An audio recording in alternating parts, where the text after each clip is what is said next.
Мајзнавските здруженија вчера сите излегоа. Сите, буквално, значи зборам пред синдикатот и Удружение на новинari МАД, сите излегоа со забелешки односно повеќе.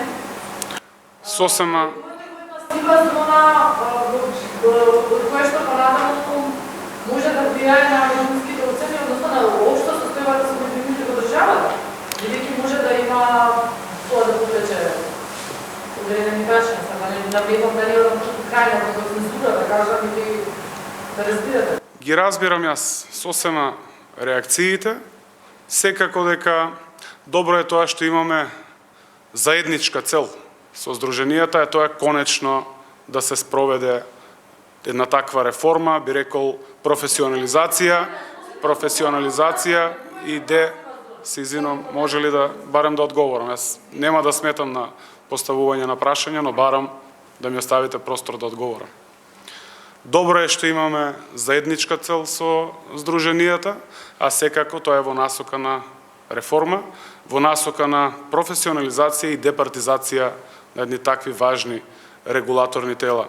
Ке повторам дека 3 години имавме можност.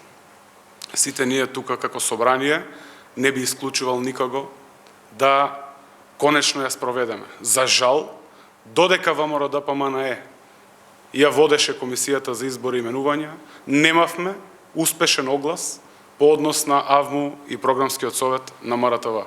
Јас ги уверувам граѓаните дека воопшто, особено медиумските работници, воопшто не треба да стравуваат дека наводно влегуваме во сива зона, затоа што веќе имаме докажано дека во еден многу транспарентен процес исто така сме избирали и други важни институции, сме формирале важни тела во оваа држава.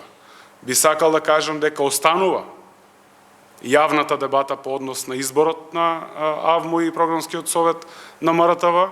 Сметам дека можност за учество на таквата јавна дебата ќе имаат сите, но секако дека нема да дозволиме повторно ВМРО-ДПМНЕ само заради лични хирови да ги обструираат така важните процеси.